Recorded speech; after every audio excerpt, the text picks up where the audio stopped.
Okay, so we are going to start with the first presentation. I would like to ask you to silence your phones, please. The title is This Matter of Fragmentation. John Duncan has been involved with the Krishnamurti Foundation for several decades. After first seeing Krishnamurti speak in 1994, he attended the first dialogue retreats and May gatherings beginning in 1986. Following many personal retreats in Ojai, he moved here in the late 90s and began working for the KFA. He was proofreading for Krishnamurti publications at the time when many books were being put back into print, including the entire collected works, which deepened his interaction with the teachings. Working in the Krishnamurti library and facilitating countless dialogues has rounded out his education into what Krishnamurti has shared with us.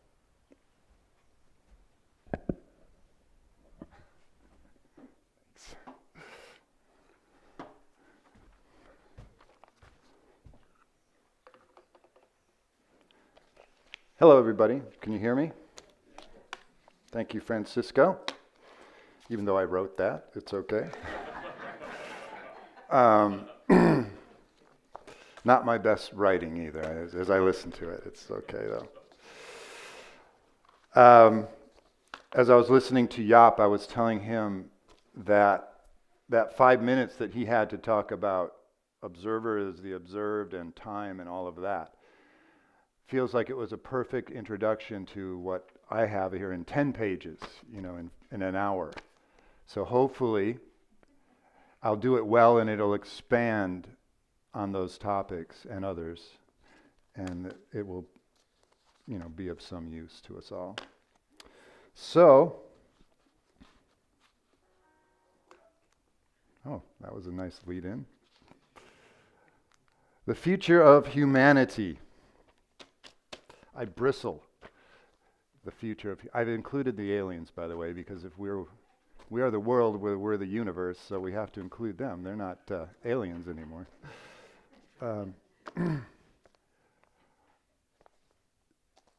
I was listening, actually, because it seemed appropriate, to the future of humanity discussions between Krishnamurti and David Bohm. I don't know if you've seen those, but they're definitely worth watching. And it was like from 1985.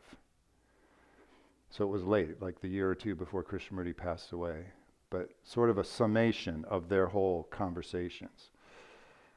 And in that one, this was in the mid-'80s, remember, Krishnamurti, he said, the future must seem to people as grim, deeply depressing, and dangerous. That was him saying that, and that was in the 80s, before climate change came around, before the pandemic, before the rise of the cell phones, and before all this talk of AI. So one wonders what more there is to say, except, we're all doomed. Thank you very much, have a good day, But I'm not going to do that. I'm not that kind of guy.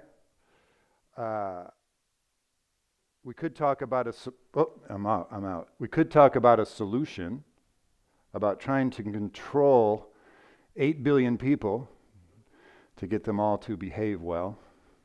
That doesn't sound like it's going to work out. It sounds like a lot of work anyway. So I thought, why don't we see if we can figure out a way, or figure out why, rather, that it's so challenging for one person to be as Kay wished for us. I say Kay or Krishnamurti, sorry. I'll flip back and forth on that. Why it's so challenging for one person to be unconditionally free. Forget about 8 billion. So, instead of the future of humanity, briefly, I thought we could talk about the future of the manatee. It's an beautiful mammal. It's ugly, but it's beautiful. It's gentle, that's its beauty.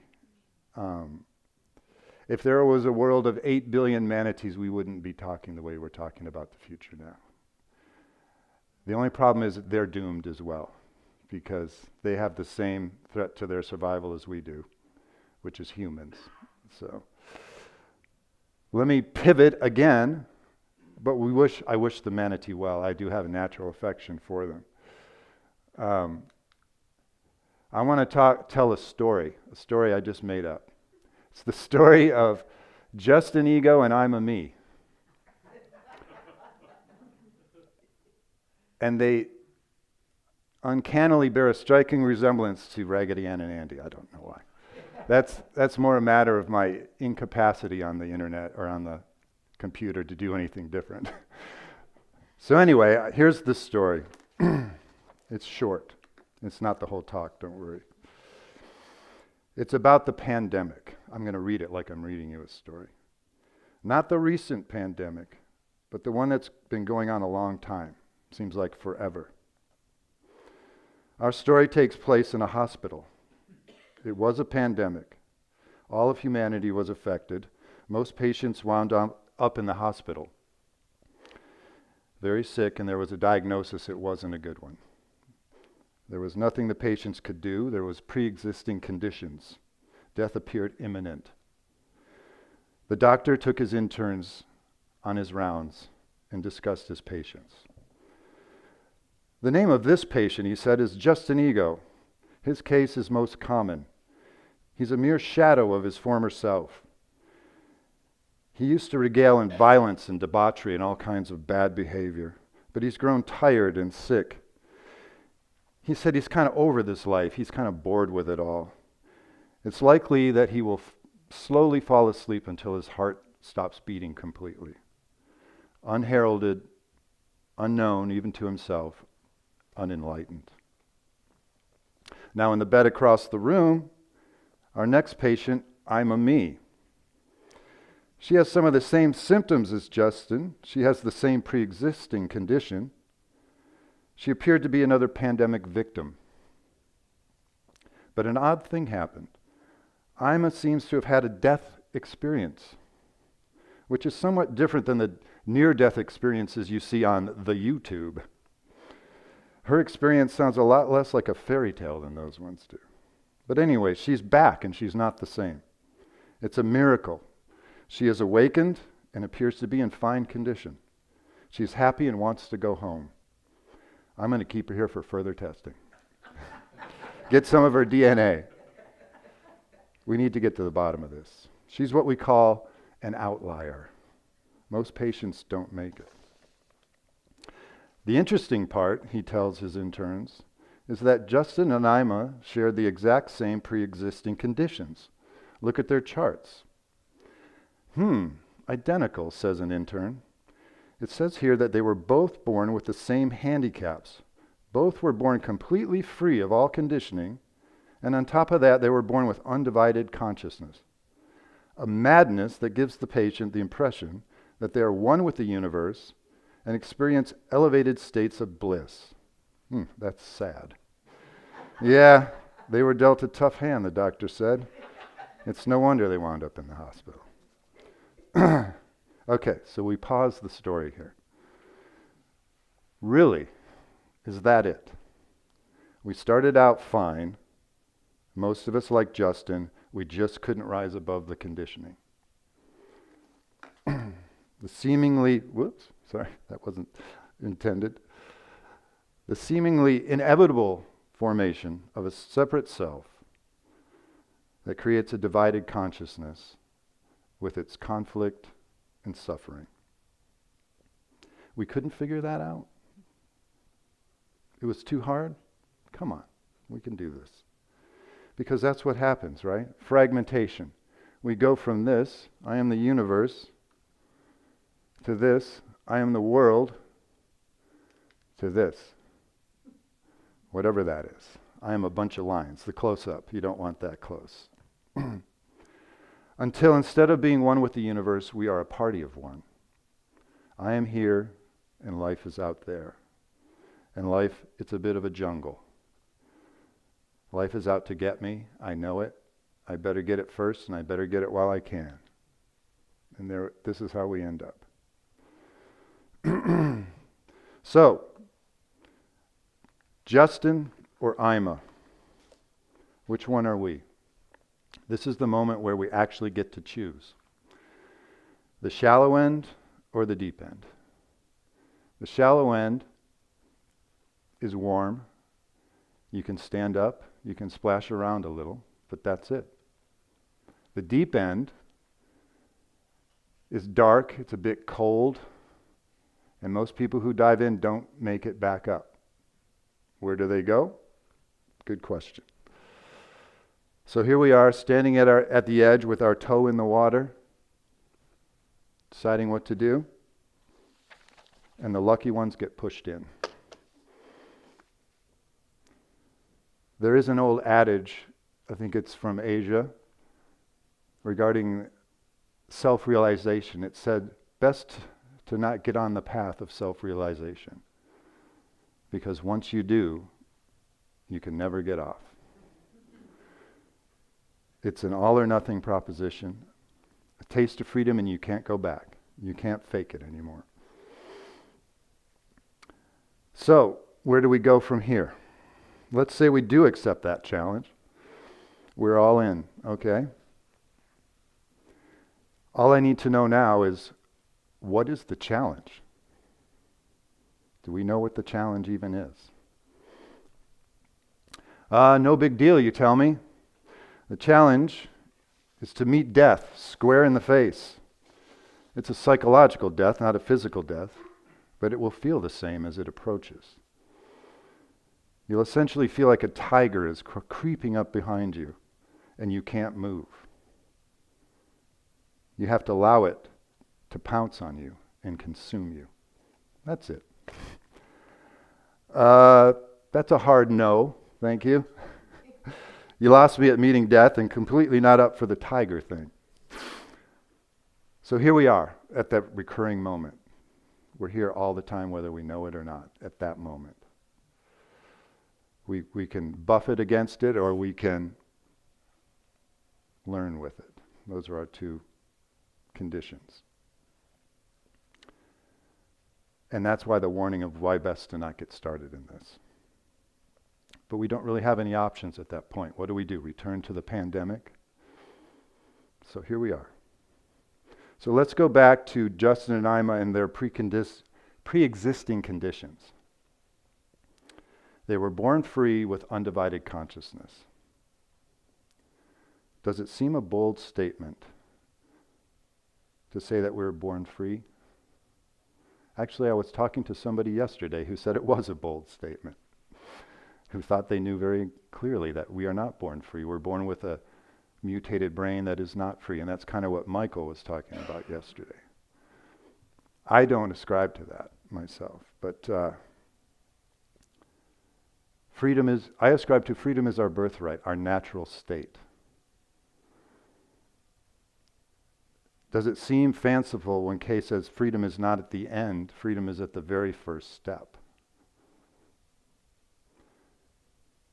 If that does seem fanciful, it could be more of a reflection of our state of mind than our state of being.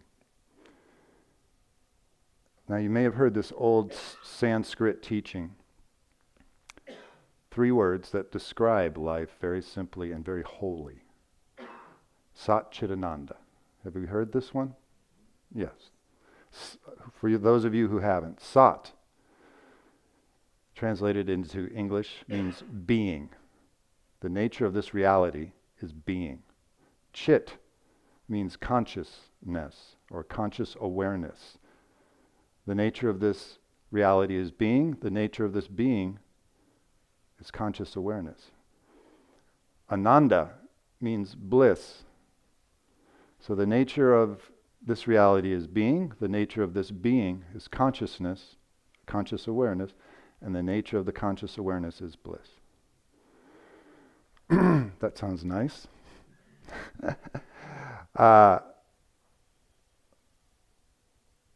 In a minute, I'll share something from Krishnamurti that sounds very similar. So, secondly, does it seem bold, like a bold statement to say that we're one with everything?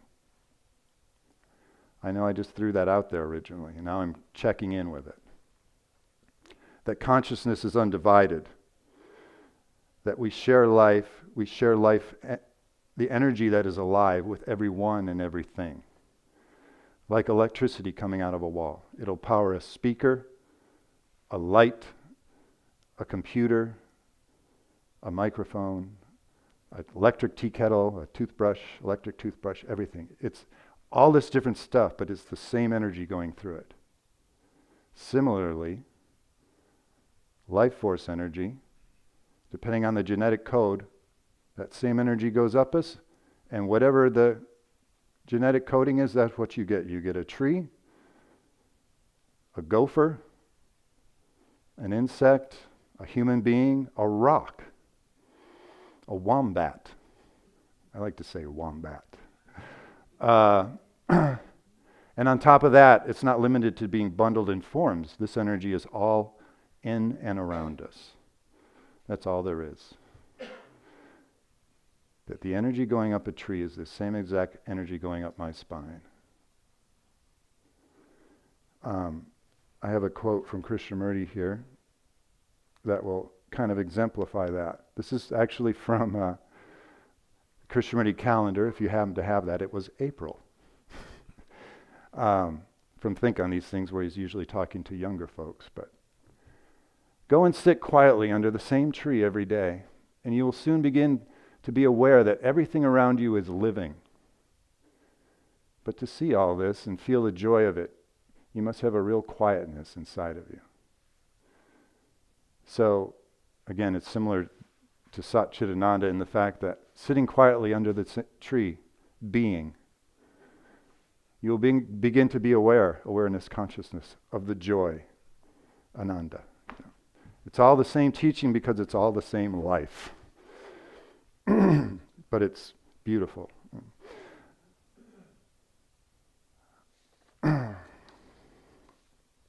Sorry, I've changed my talk so much in the previous days that I am going to be checking in with it a lot. So, have we come up with the challenge yet?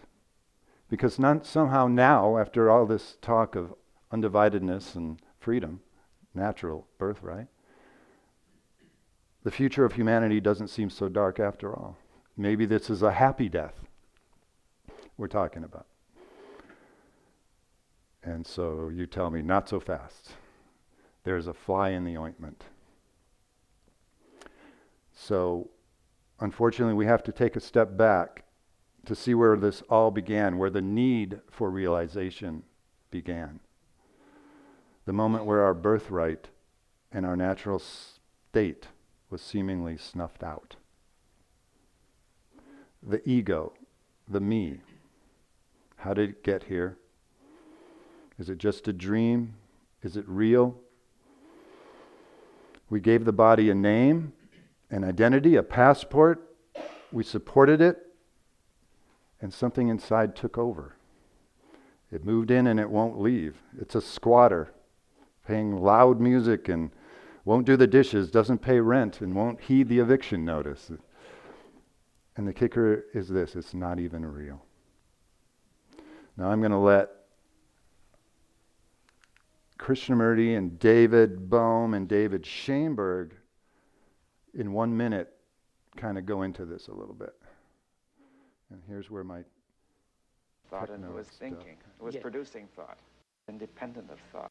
A deep sense of beauty to something that was sacred. And he saw this as something that not just he could live, but that other people could live too. May we proceed now? Well, right. Is the observer different from that which he is observing? yes, well...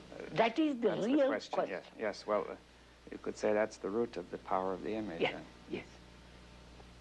Ordinarily we think that when I'm thinking of myself, that self is a reality which is independent of thought, do you see? Yes, we think that's independent of thought. That self is the observer who is a reality, Quite. who is independent of thought and who is thinking, who is Yes. producing thought. But it is the product of thought. Yes, but that's the confusion. Yes, quite. You're saying then that this image of me is non-reality. It's no reality. Well, the only reality is that it's thought, right? Yes, It is I not a know. reality independent of thinking, right? Had an image that David Bohm is a human manatee. He's so lovable and gentle. I love him. Not to distract from what they were saying, sorry, but I have, and here's Alan Watts adding to that in his own inimitable way. And I'll read this quote. The ego is a marriage of an illusion to a futility. Oh wait, do I have this? Actually, sorry, I have this on. Whoops. Now we proceed now? Well, Right. I didn't want to do that. The Here we go. The ego is a marriage of an illusion to a futility. The idea of labeling a being with a name is useful for social communication, provided we know what we are doing and take naming for what it is. We become so hung up on this concept, however, that it confuses us, and we do not imagine that it might be possible for us to feel any other way. And regarding the folly of trying to transcend this condition, he said, the ego cannot be transcended because it does not properly exist. You cannot do anything about a non-existent thing any more than you can cut a cheese with a line of longitude, which I thought was pretty clever.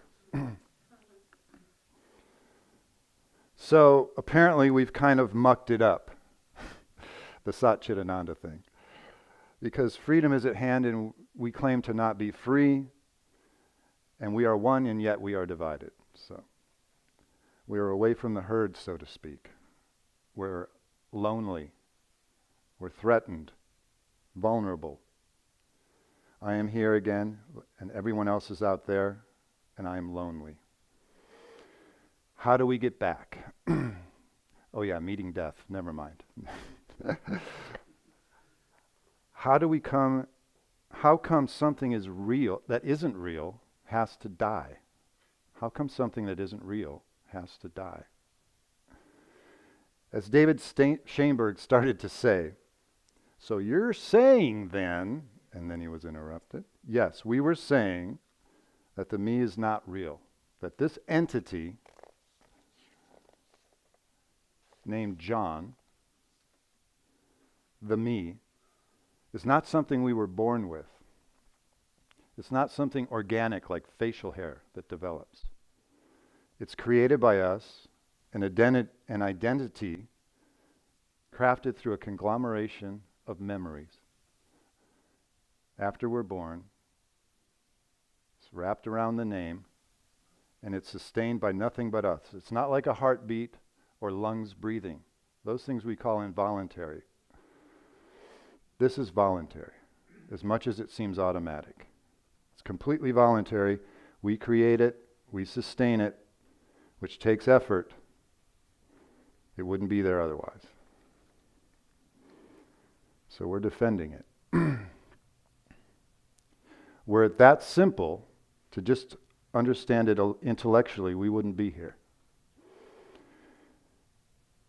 And actually, as described, it is that simple. But the devil's in the details. And you'll often hear the word subtleties, and it's very appropriate. Okay, I need to take a break, because we're about to talk about time. The meat. The plant-based meat for us vegetarians. It's going to take about 3 minutes, so don't think it's going to be some long slog. But it's very important. It's part of what I'm saying I'm going to expand on from what Jaap introduced. Here we go. And this adds to the understanding of how this whole thing gets going and keeps on moving, and why time, Krishnamurti referred to time as the enemy. We store many memories in the brain. Some innocuous personal memories, my 6th birthday party. Some strictly informational. At any given moment, I can think these inert memories into existence, thinking about my vacation, thinking about how to get home from the hotel. And as soon as they rise and are utilized, they're gone. They don't exist in consciousness anymore. They exit as soon as they're no longer needed. This is not time. I also have unresolved experiences that I'm not ready to let go of yet. These arise, but they don't exit. I'm working on these. The times when I was hurt, the times when I failed, times I was made fun of, all of that. These are little fragments. These are the little fragments that gum up the works. These are the content within consciousness. This is what divides it, but not on their own. There's another fragment. They are gumming up the works because they are engaged by the me, by the Justin, by the John. So now there's two things working together in consciousness. There's an activity. There's not one thing. There's an action and then there's a reaction. This is the beginning of the creation of time, and we'll go and I'm going to tear it apart even more.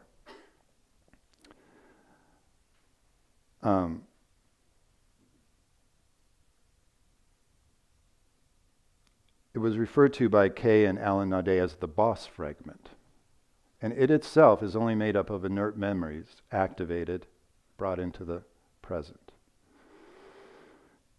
Yet it's the one that's trying to control everything. It's trying to hide everything, those vulnerabilities, those hurts, deep in the subconscious sometimes. And together, these define who I am. They are the content of my consciousness. Think of it as a river once clear, now kind of full of debris and moving very slowly.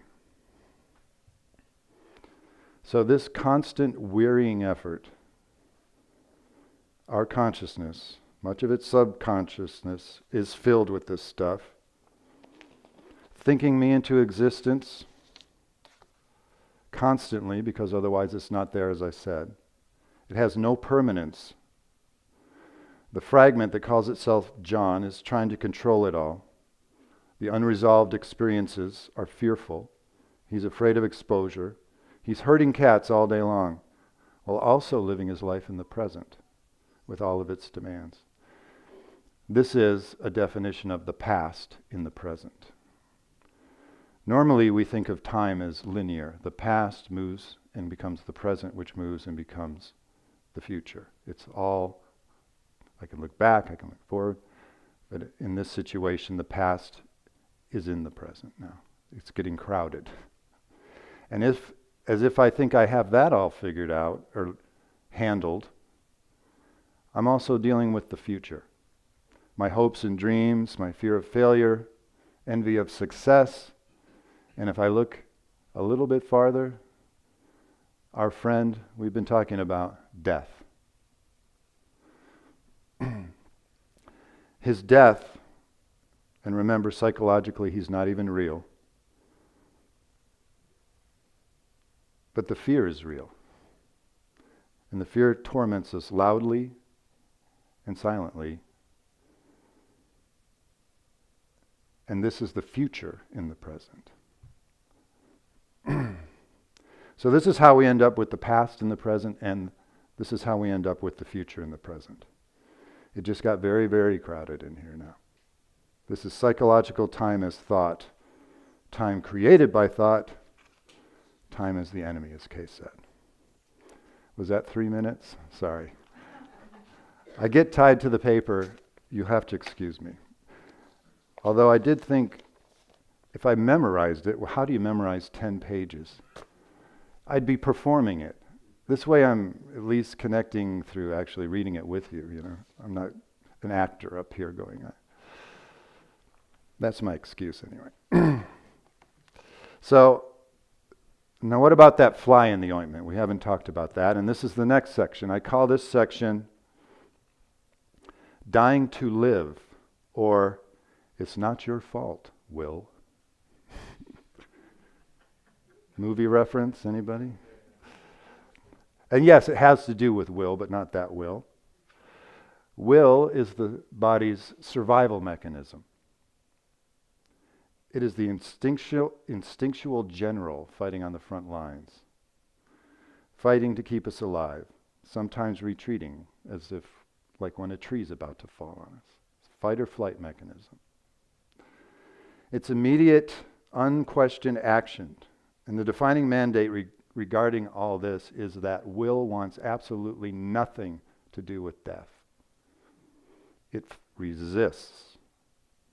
And funny thing, turns out thought is a material chemical process. It is physical.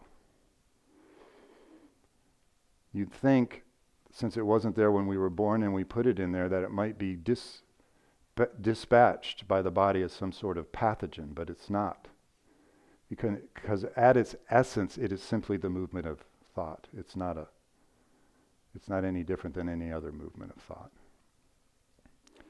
So, what happens? Will protects the me. Will protects the physical part of me in the brain, which is the movement of thought, which ends up being the image, which is me. So when I look into the future and bring it into the present, that fear or that death that I see out there is here in the present.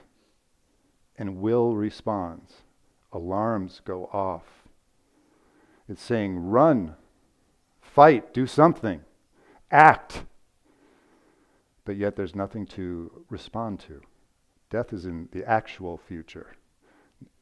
But we're receiving it like it's here now. It's like living with a ghost. We want to act, but there's nothing to fight. We could swing at the air. As a matter of fact, in my opinion, I think that's why we fight so much. We find enemies that we can actually unleash this fear on and see with our two eyes. It seems like a solution not to a political problem, but to my personal problem of fear. And it's been going on forever, so there must be some reason for it. That's as good as any as I can think of. Because I think if we weren't fearful, we wouldn't fight. We wouldn't run, and we wouldn't fight. So, there is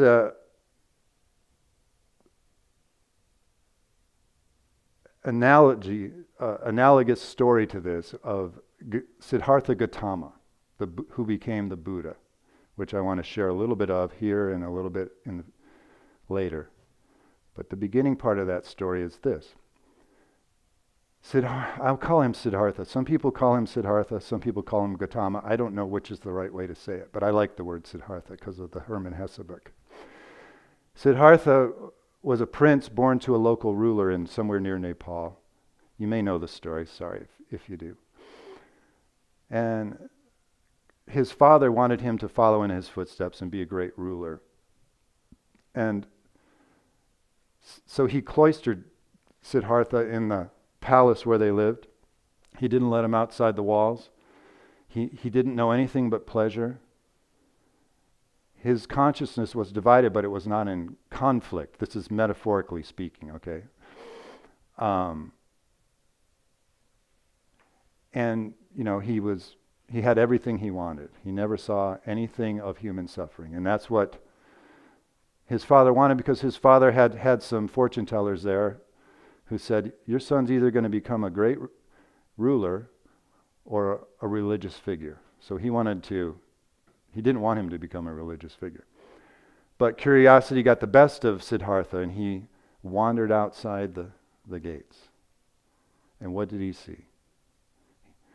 A couple times he saw a sick person. He goes, what is that? And someone had to explain it to him. He saw an older person. Again, what's going on here? I'd never seen this before. And then lastly, he saw a dead person. Then all of a sudden, he saw himself in the future as that person. This is the first time seeing this as a metaphorical story. This is like a whatever age we are when time begins in us in that way. Whenever we stop being innocent children. And being who he was, he said, I can't live with this conflict. I realize what this conflict is, and it's not going to go away when I go home. Later he saw a meditating person, and he said, that's what I got to do. He left his entire life, wife, whatever, as the story goes. In other words, he went all in, and he went off to find religious teaching. So we'll come back to him in a little bit and see how he fared.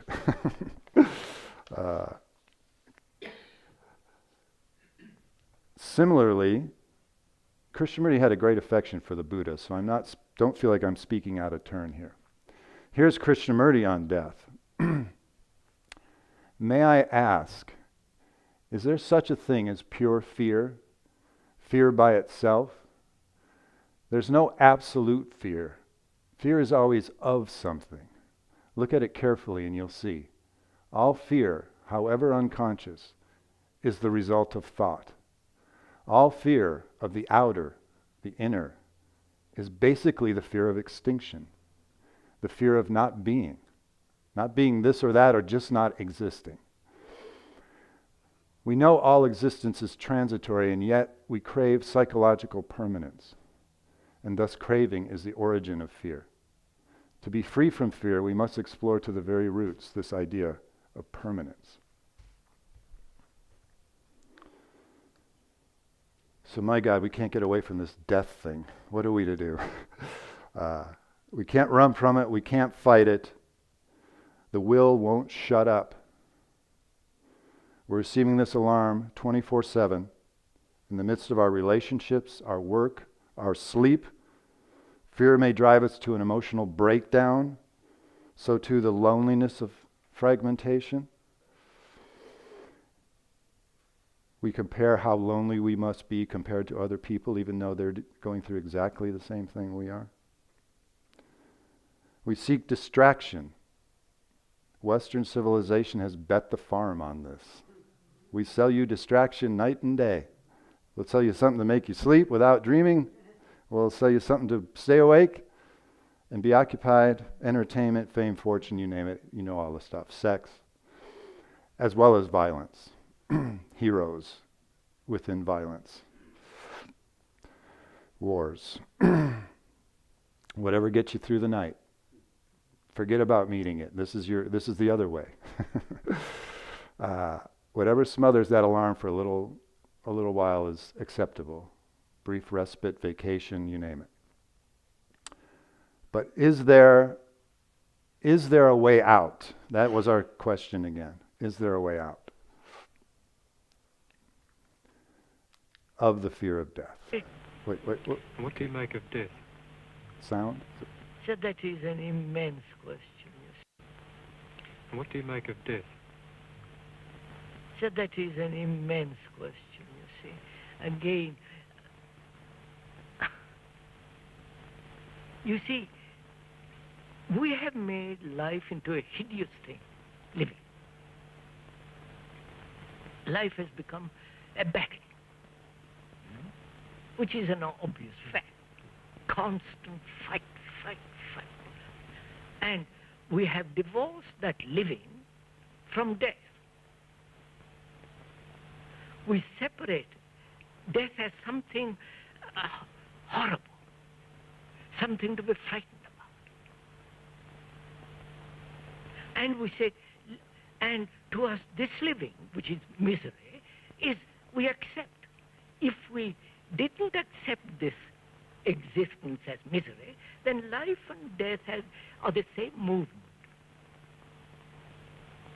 Like love, death, and living are one.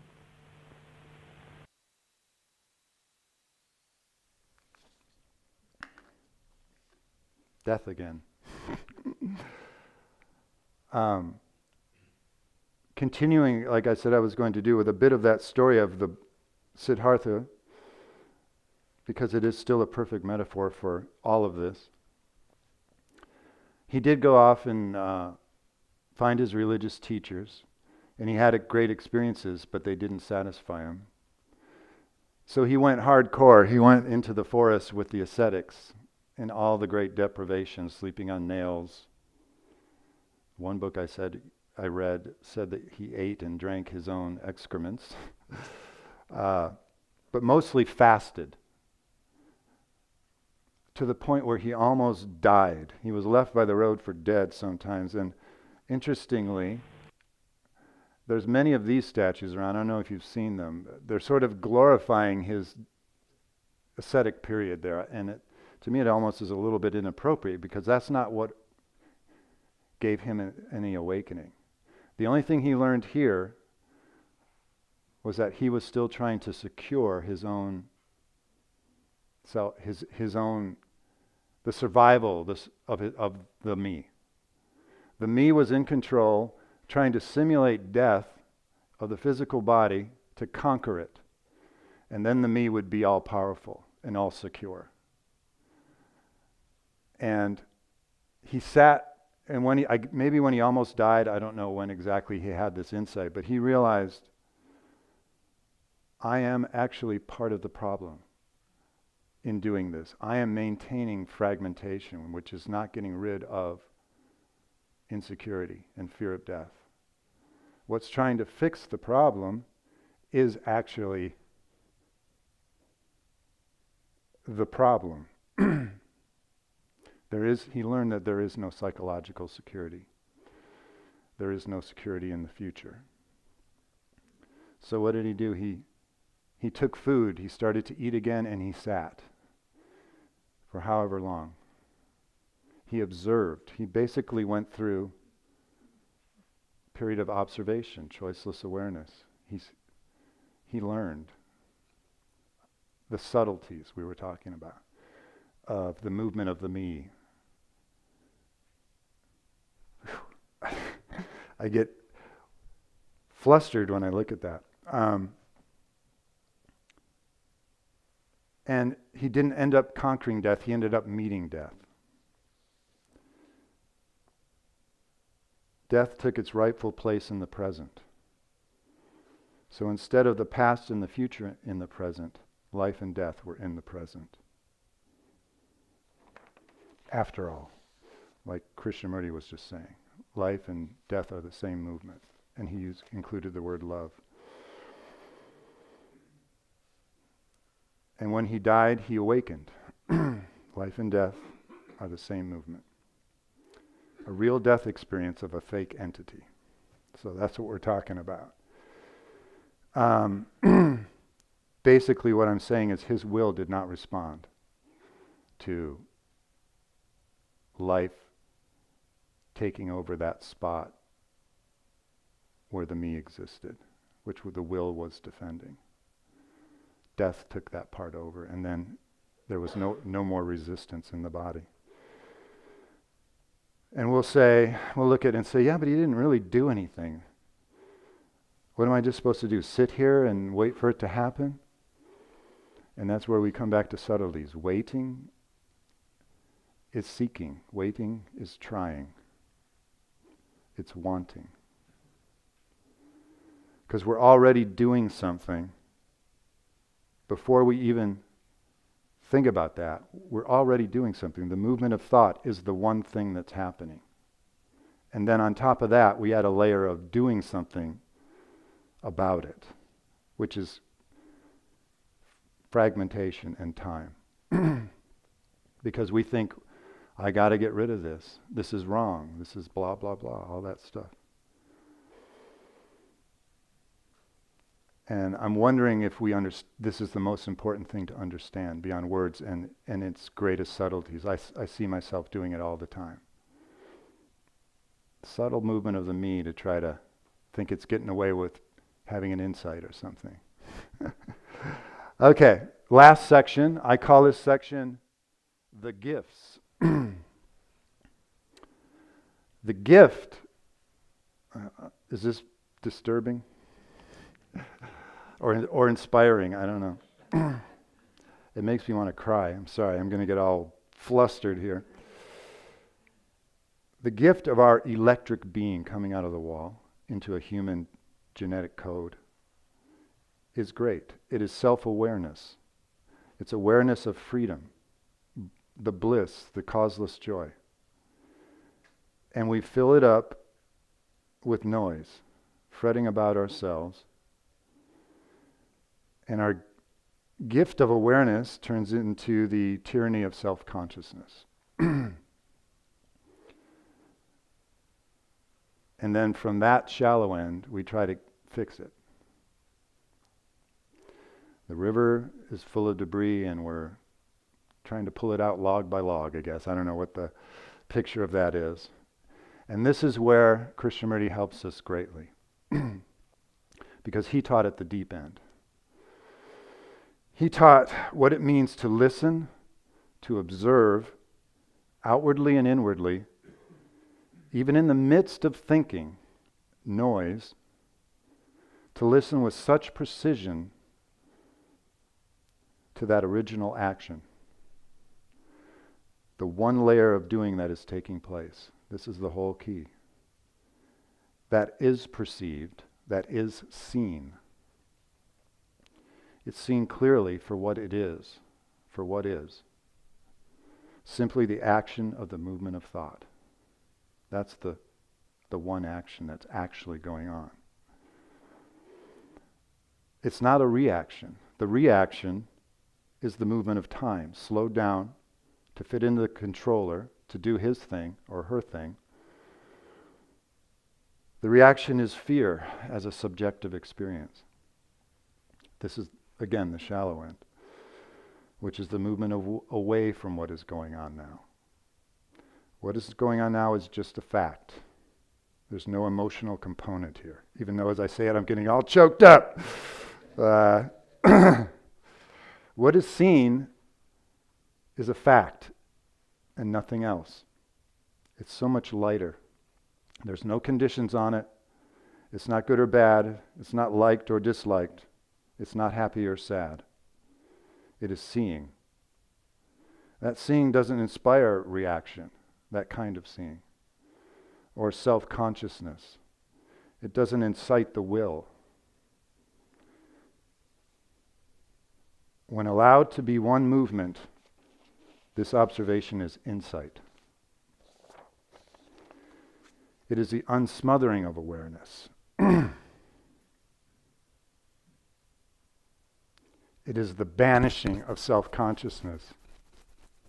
It is awareness of the living energy, consciousness, whether it is filled with content or whether it's pure emptiness. That's the beautiful part. This observation, this seeing, inspires awareness of the movement of thought for what it is not, its limitations. Because it is free to be. There's no outside conditions on it. There's no second person trying to get rid of it or say it's bad. Nobody's coercing it to be something it's not. No one's judging it. It is free to be seen as it is. So we remember talking about freedom and reclaiming our birthright. This is it, warts and all. It doesn't require enlightenment first, then freedom. And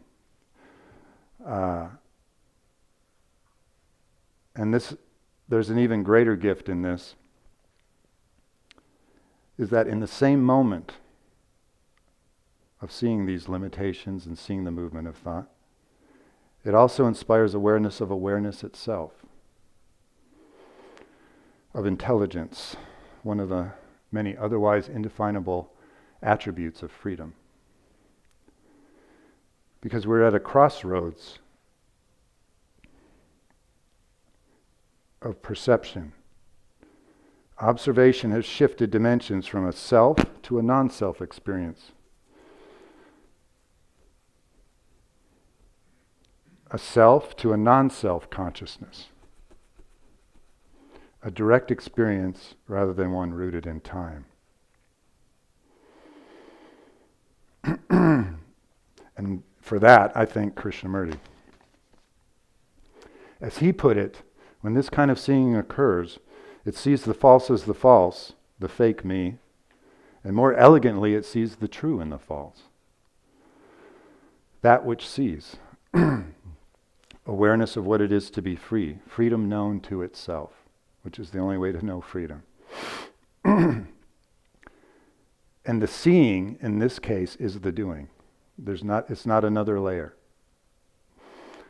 The gift of pure observation turns fear from something horrible, which has dominated man forever, into what Krishnamurti called an extraordinary jewel. A fact that is a doorway of sorts to freedom. So thank you to fear as well, I guess we say. How many get such a teaching? How many want such a teaching?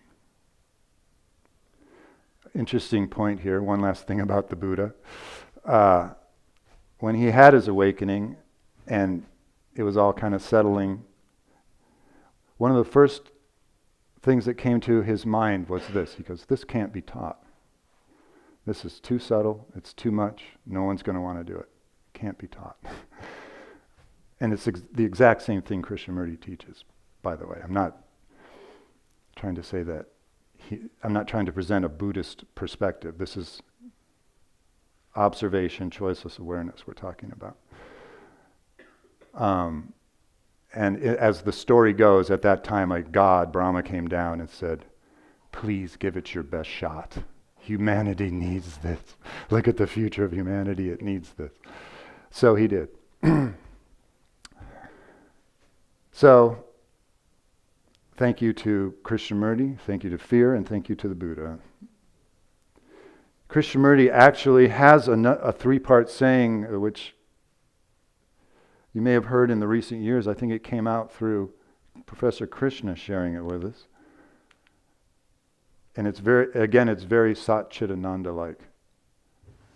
And in other words, this is, if Krishnamurti was asked, put everything you teach into one line, here it is. Everything we've been talking about. To attempt without effort, Sat, be. To live with death, the meeting of life and death which inspires conscious awareness. Chit, in timeless silence, Ananda, bliss. So,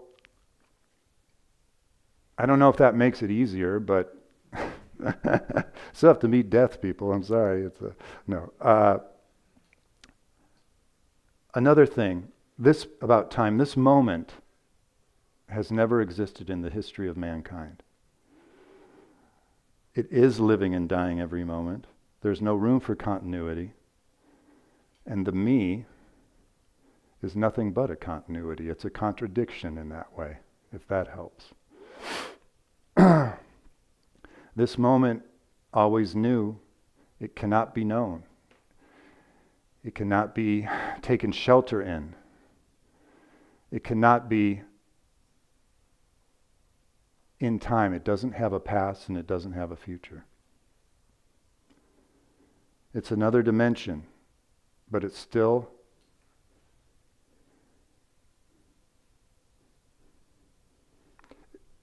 our birthright, our natural state, right here, right now. The change comes when we realize we don't have to walk down these streets anymore of reaction, anxiety, fighting, flighting, because we've learned firsthand, not secondhand, the futility of that activity. We've become responsible to what we've learned. That is the change. It comes with a sense of liberation, but it's not the final liberation. It's learning, and it feels good. That is our job. That is our work.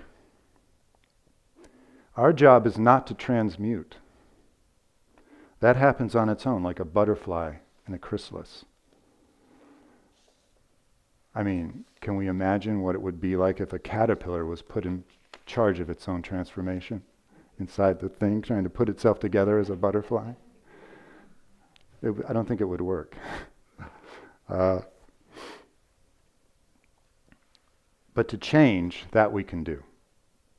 And yes, not from this to that, not from happy, sad to happy, but to end the reactions in which we create our own fragmentation, our own duality.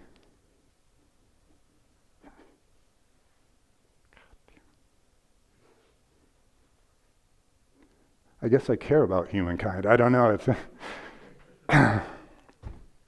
our own suffering. And we begin to live with facts. We begin to live with death. So, finally, freedom is free, but that doesn't mean it's a lot of work. So, I'm going to give Krishnamurti the last word here on that topic. And this is a great, I don't know who does these, KFT or KFA, but these are all over all over YouTube, and they're 20-minute, 10-minute segments. I know it's better to watch a whole one, but if you can't, they do a real good job of editing these. This is one of my favorite. How do you receive something that's beyond the mind? And so, as I said, the statement is freedom is free, but that doesn't mean it's not a lot of work.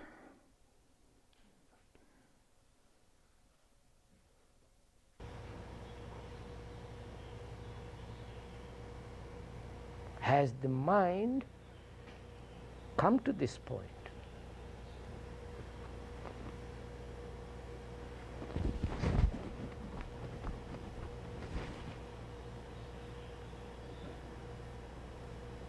So that it is free of the past, free of, sir, what all this means? Work.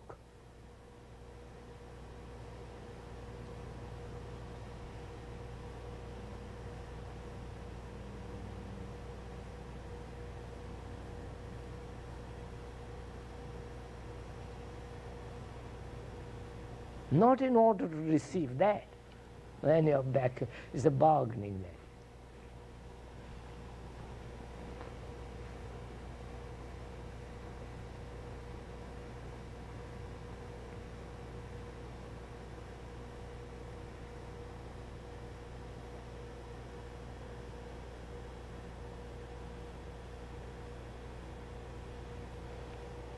I think then, you see, sirs, then the other seeks such a mind out. Right? Huh? I didn't hear you, sorry. The other seeks such a mind out.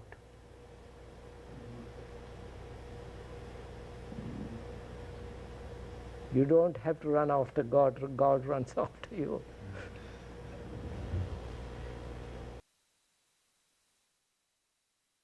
I hope you enjoyed it or had some fun, at least.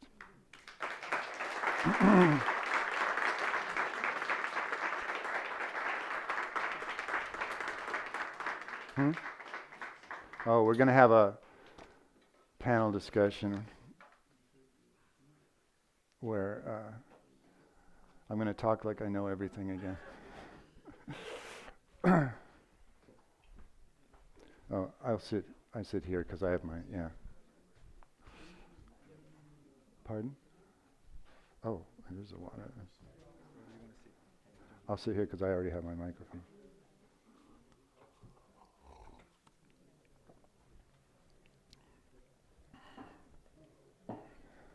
Oh, hi. Oh, God.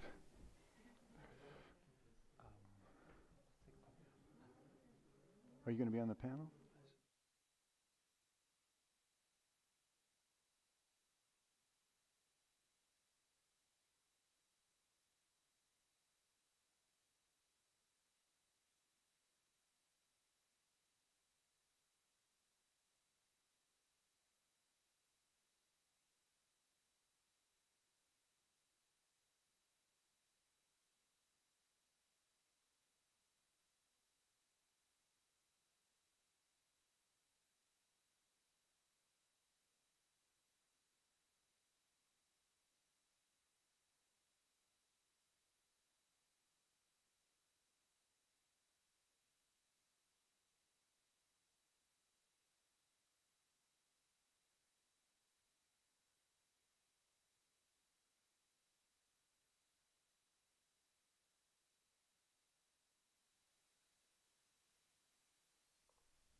Okay, so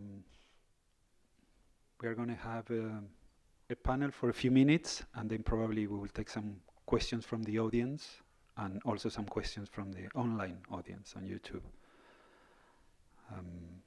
Thank you, John, for the beautiful presentation, and I thought you've been introduced, so maybe we can introduce ourselves briefly. Otherwise, I would do it wrongly. So I say my name is Francisco Mazza, and I am the director of the center, work also with foundation, fundraising and marketing, among other things.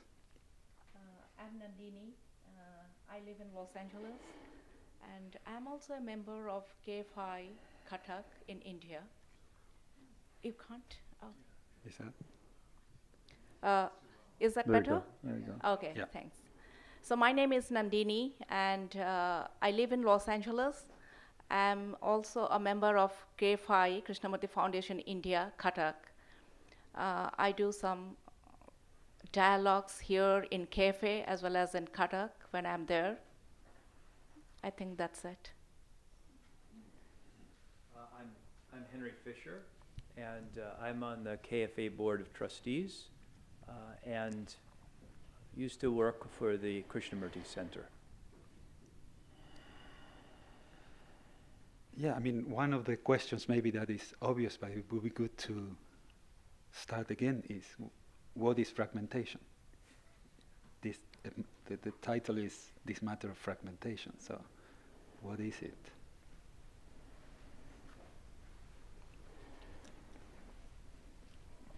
Why don't you go? I just talked for a frickin' hour. I don't even know what fragmentation is right now. You asked me that. I think that's a right way to start, fragmentation. When I first looked at the word, I came across it, several things came to my mind. Fragmentation means division. Fragmentation means separation. Division, separation, and fragmentation, they are all just the absence of totality. So fragmentation is something that really happens in our life. It's a reality to us. We feel that there is a physical fragmentation, you and me and the space in between. But what is more important is that we find there is a fragmentation in the psychological, our entire fabric of thinking, the thought. Thought itself makes everything fragmented, besides the physical fragmentation.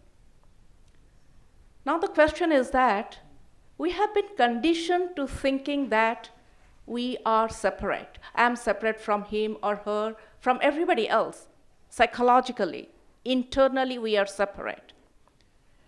The thing is, we have never questioned that what we think to be real. Is it because we have been conditioned to a thinking that fragmentation internally is a fact, or fragmentation is not a fact, we have made it up? So just staying with, at this point of questioning fragmentation, which is happening all the time, I think that is the right foot, that's the right beginning. And I would ask this panel to talk, how do you approach this fact of, I won't say it is a problem, because we make everything a problem. So I would say, how do you approach this supposedly reality, which is a fragmentation? What is our approach to that? If we can talk a little bit about that, it'll be good. Well, one of the first thing that comes to my mind is where is this feeling of fragmentation? Where is it coming from? And one thing that I can see is, wouldn't we all agree that there is, at a certain level, and we have to see what level that is, there is a separation of components. In my mind, maybe, on when we talk about the intellect and the emotion, but maybe that's not true. But that's the general experience, right? Subjective experience that I have. I have all these different aspects that somebody there is juggling and trying to put them together somehow.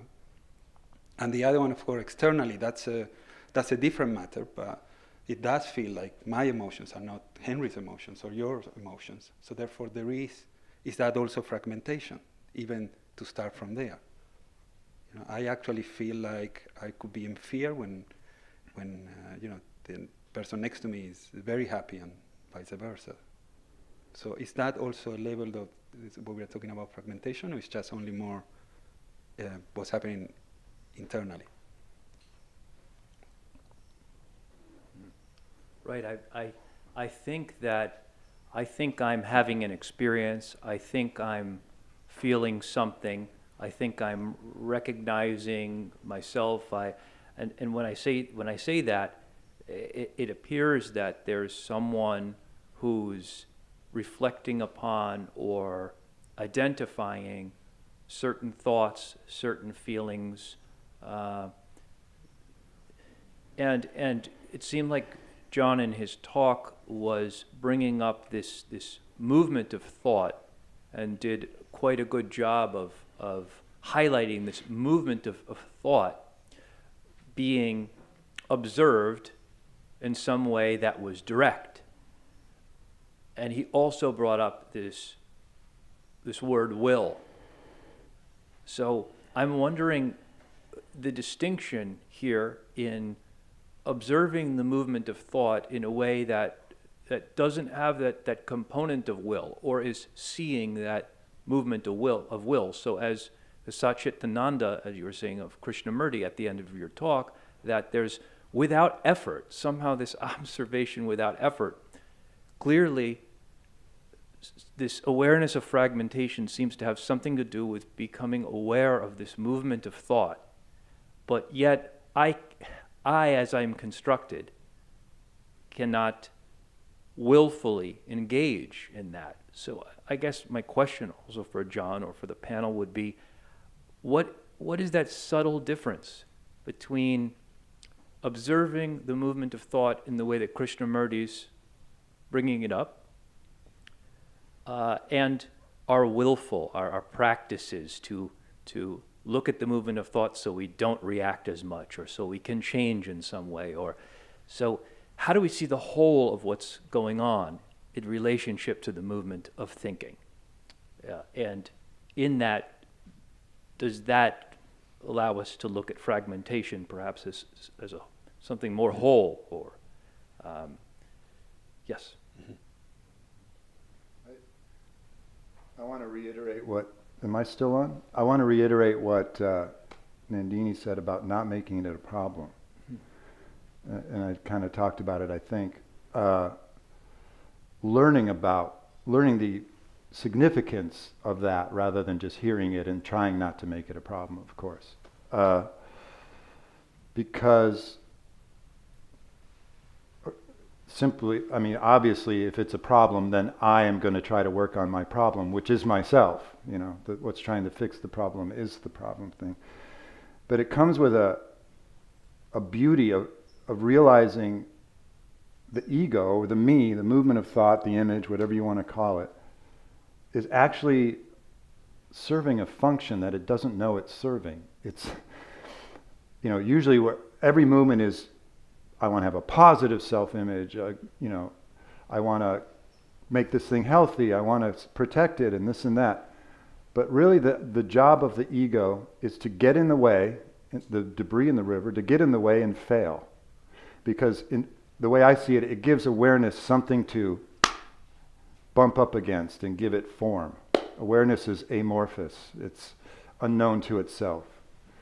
But when it engages with this resistance of the ego, which includes will and all of that, that's when the false and the false and the true and the false is engaged. I like to say it's like a cup with water. Water doesn't have form, but when you put it in the cup, it has form, and that's sort of the gift. And then the water goes away. But that's the tricky part. We don't treat the ego like it's that gift, or facets of the ego, like fear, like it's a gift, and then it illuminates awareness, and then its job is done, it goes. It's more like keep it around, or not. So that's only food for observation. If that helps, I don't know if it helps or not, but it's sort of an explanation, which I do a lot. Yeah, so what is producing this fragmentation that comes to mind when we talk about the ego and awareness? In which part this whole thing becomes, this myriad of all these different components that we seem to be juggling all the time, right? Including talking to ourselves, right? Talking to our many selves. That seems to be happening daily. I think just keep it simple. It's, it's thought, unresolved experiences brought into the present, and this image that we described is working on that, along with trying to silence the alarm. It's like you can know you have it because if you're looking the other way and I go like that, you don't know I'm there, you go like that. That's a response of like something threatening just happened. That threat, that alarm is always ready to be triggered. Most of the time we're pushing it down subconsciously. We've learned to live with it, quote unquote, depression, anxiety, drugs, and what have you, nightmares. But it's just a fact. They're just there. And to meet them as a fact versus why and how to get rid of them is a lot simpler and real, I guess, Actually, what I was thinking, if we look around the world, particularly in the present times, we see everything seems to have a problem. War is a problem. My neighbor is a problem. My parents are problems. Everything becomes a problem. So isn't it that fragmentation itself has created that image of problem? If I am not fragmented from my neighbor psychologically, I don't mean physically. Physically, we are separated with a boundary wall. But the thing is that I always try to think, and in my thought, there is a desire or effort which is giving rise to this fragmentation. I want to be better than my neighbor because my neighbor has a bigger house, has a better car, or anything. So when I make an effort to be better or worse in the other side, then there is the beginning of fragmentation, you versus me. I'm not you. So isn't it that my desire to be somebody, to be something, is the beginning of fragmentation? That kind of division, I'm here, you are there. I'm better, you are worse, or I'm worse, you are better. All these things, those actually start the movement of fragmentation. And effort ultimately takes over, and effort gives a shape to fragmentation. My religion versus your religion. My nationality versus your nationality. My organization versus your organization. So how does it begin? Unless it begins with a desire to be or not to be like somebody else. Or to be or not to be, period. Right. Yeah. Yes. Because all these things we're describing sound like competitions, but they're all this seeking security against the fear of death in the bigger root aspect of it, It's not just I want to be better than my neighbor because it makes me feel good. No, I'm all the time on all different levels, like that quote I saw, I read about Kay's description of the fear of death being the root of all fear. It all stems from that. The will, the resistance, the trying. The will is also trying positively to secure, not just resist death in those ways, right? Does that sound? Mm-hmm. Yeah. Yeah. Yes.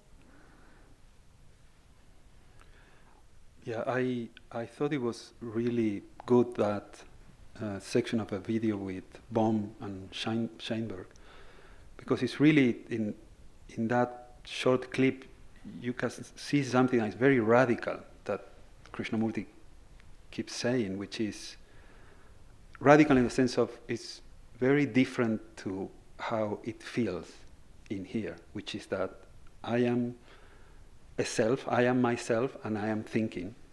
And actually there, if I understood correctly, it's completely reverted, and then thought is first as a movement, and that creates a sense of self in me, which is really, to really get that viscerally is quite a leap, because I'm constantly seeing myself producing all these different thoughts, but I might not be producing anything.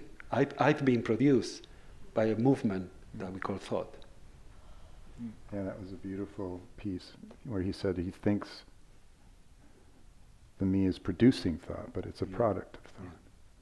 And that you're talking about having that brought to you and creating a bit of an insight, and then that's where the sitting under the tree part happens after that, meditation or whatever you want to call it. It's kind of the one thing that Krishnamurti didn't negate as not being it. In this video at the end that I showed, he goes through everything. Order, yes, you got to have order, but that's not it. Quietness, yes, you got to have quietness, but that's not it. The intentional form of meditation, that's not it. But the real form of meditation, as he's never really defines it, is it. And that's, I felt going on in Francisco when he was truly taking it in terms of observation. That way you don't have to be sitting. You can be standing, walking, whatever you are, but where it really penetrates is what I'm trying to say. The gathering of all energy to attend. Seriousness. Maybe one thing also that I think is important is that I don't really understand fragmentation, that I don't really see fragmentation evidenced by my day-to-day life. That there's still maybe these conflicts, these reactions, and that's not to say one expects oneself not to be conditioned. That's a fact. We're all conditioned as we are. But there starts to become some feeling that, oh, I'm getting this, or some feeling that I understand something, or I'm out in the world and I say, oh, how can these people be acting this way? And but I don't take responsibility for the fact that I don't understand. I don't really see this. I don't really understand fragmentation, because my life still exhibits this quality, and the world still, is the way that it is. And I'm wondering, so how humility, how there can be some kind of marriage maybe between the seeing of the movement of thinking and fragmentation and humility, because so quickly I think like you said before, the me claims an insight in your talk, or if we fall back into, and that's why Kay at the end, it's almost haunting the way he says the word work. Yeah. Because he's just continuing to pull the rug out, from under me, and making me face that I don't understand fragmentation. And yet, like you were becoming emotional to talk, it's obviously we're killing the manatees. I mean, we're killing each other. We're killing ourselves. So that urgency to face just how little I understand, and to somehow meet the imperative of work that Kay is pointing out is. I also saw some folks in the audience, I think, raising their hand, or just to point that out to you. So I don't know. One quick thing, yeah. If you have a question. Yeah, please. You can line up.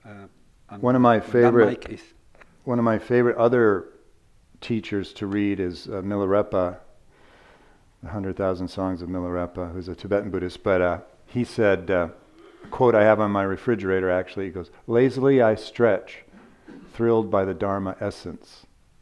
The Dharma essence being the state of the work. Dharma is the work, the wheel of Dharma, you know. But the Dharma essence is that state of learning about this. Lazily I stretch, thrilled by the Dharma. It's not work in that sense, it's a gift. Yes, please. Thank you. I love the young lady, I'm sorry I don't remember your name, but your description of fragmentation. I think of the same thing in terms of spiritual alienation or emotional alienation. But this is the first time I thought, but this is very good. I think I like to go back to way back before all this happened, like 20,000 years ago, because we can all agree that that is where we came from. And I think back then we depended on the people around us to survive, and we weren't fragmented then.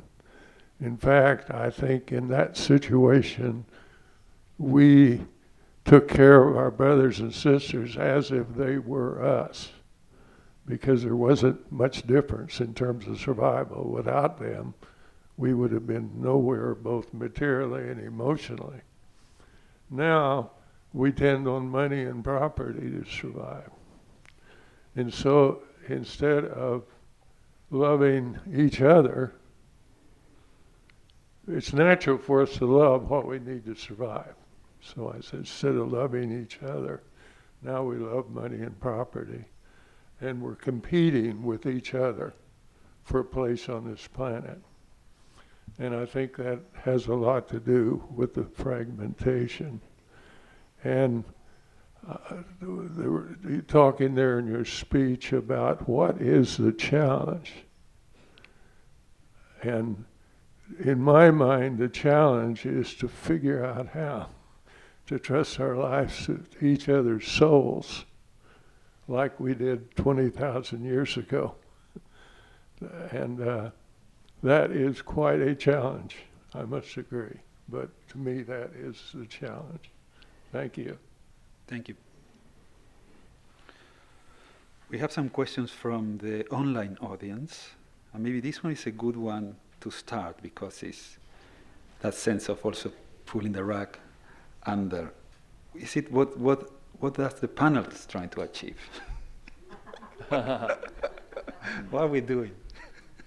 I told you when I sat down here, I felt like, okay, now I'm going to pretend that I know everything and answer your questions. That's what I'm told to, or put in the position of doing, innocently. Yeah. Well, I was ready to be done there. But that's interesting to see also even in a presentation, right? Even it doesn't have to be a panel, but we are there. Is it, what's happening there? What are we trying to achieve? Right. We're trying to take care of each other, like he said, and have a dialogue where we listen to each other and help each other.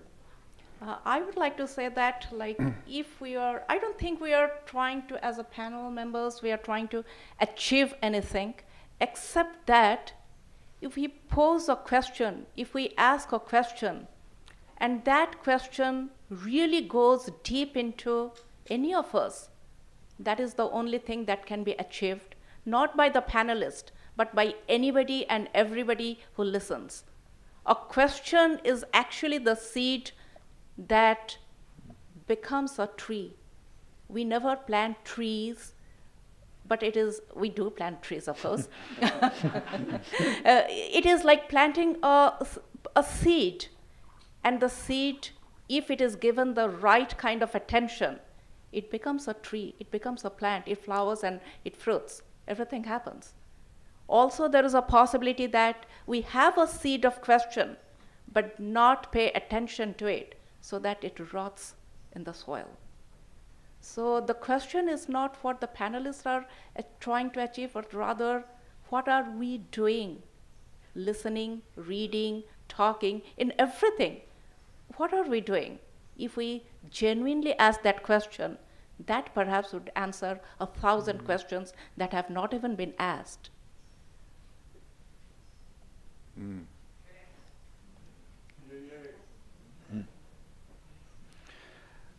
Another question from the online audience is, why is there fear at all? Why is there fear? Why is there fear at all? I think it's a good question. I mean, it's not, of course, it's put in a way, it's almost like we don't have to answer because we know that we don't know. But it's interesting, right? Because fear is closely connected to fragmentation, it seems to me. That endless trying to put something together and always failing. And something maybe to do with death, that is trying to maintain something, some kind of consistency in time. And again, always that consistency dissipating, and then fear seems to arise from something like that. Well, yeah, that quote that I read, I mean, sorry to recite that, but it's pretty clear.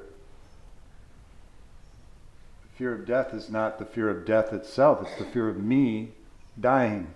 Fear is in relation to itself, it doesn't exist in a unified state. And that's why there is fear, or whatever, what is it? Why is there fear at all? Yeah, because there's someone there to be fearful, or to be happy, or to be sad. In that same conversation, Krishnamurti with Baum and Scheinberg, there is another section that Krishnamurti points out that fear is we are afraid of the known coming to an end, as opposed to the unknown. Yeah. That is kind of... Better the devil I know than the one I don't know. Right. Okay, there's another question. Yeah, question, a comment. It occurs to me in talking about fragmentation that it's important to remember that we begin life with a separation. We're together, we're inside, and then we're born. We're born into a separate skin. And that in the very early part of life, the infant or the young child, and I think John was alluding to this, can imagine that that's not so, can have still an oceanic feeling of no boundaries, of no separation. But gradually, the child discovers that she doesn't have, that she's dependent and doesn't have control over the source of nourishment. And that's a very early fact, that's the earliest fact of life, is learning about separation. And then the naming that John spoke about, that you're given a name and you have to develop a self. And you learn to defend against what you imagine are dangers. It was Freud, actually, who said that we, from cradle to grave, we long for the mother of symbiosis, for the early merge, for the early merger. So I'm just kind of wondering, when we talk about the dissolution of the self, or understanding, or thinking about the self as an unreality, as a construction, which it is. I mean, and it's a necessary construction, it seems to me, at the beginning. If you speak about it, if you speak about non-self, then ultimately, I'm not sure if Kay then thought that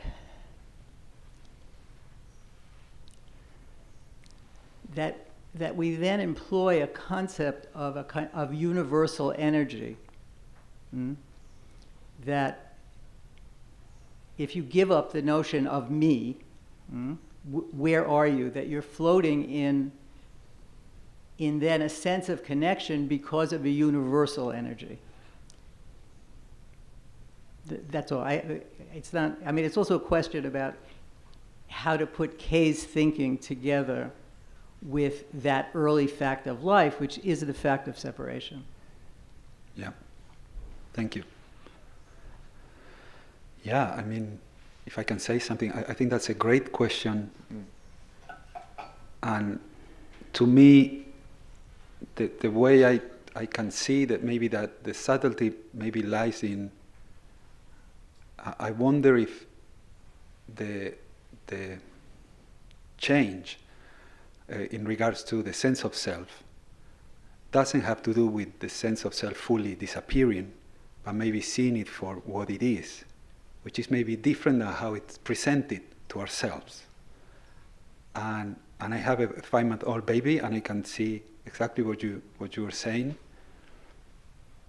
So, but the more that I looked into all these things, and of course a lot is intellectual, the brain trying to understand what's going on, but I think something is pointing up, seeing, I'm getting a sense of myself as a concrete thing. That would be the visceral aspect, which it looks, at closer scrutiny, it seems to not be correct. It's not concrete and solid and stable, right? The whole thing is moving, and sometimes it's there, sometimes it's not. And also that also connects maybe with this realization that I'm projecting a lot into the world as well, from my sense of self and my conditioning. I think I'm seeing the world, but really what's happening is I'm projecting a perception that is actually, it has a lot to do with thought, it seems to me. But in that switch of understanding, maybe, okay, I'm projecting, I'm not seeing. And in the switch of saying, okay, the sense of self is not what it appears to be, it's more like a model in my head. I wonder if freedom resides somewhere there as opposed to saying, there is no self, I got it, because there is something like the self there, whatever that is, that's my impression. I would also like to add, if we are talking about the relevance or the place of Kay's teachings in this, there is nothing other than the teachings that the only thing that is, stay with what is. If you see that the self is separative, stay with that, but don't take your eyes off it. And as you stay with that, you will realize that the what is always changing. It is moving. It's not a static thing. It's always in a flow. And staying with the flow of what is, it does its own part. One doesn't have to read the teachings or really analyze the teachings or explain the teachings. Staying happily, effortlessly with what is, that is the beginning and that is the end.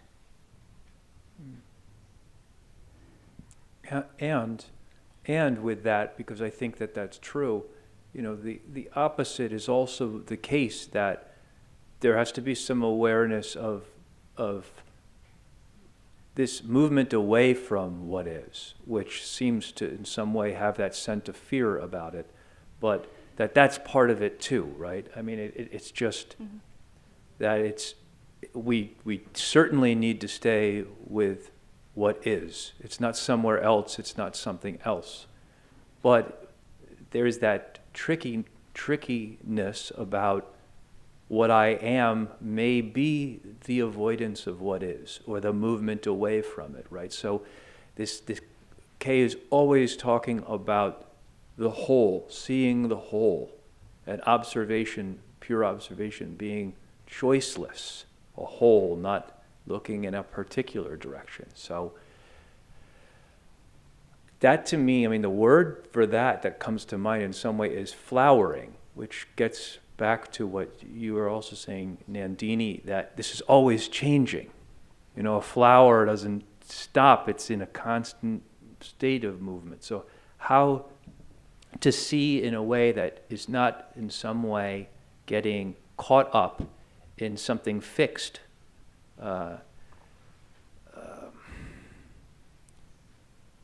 What's required for that?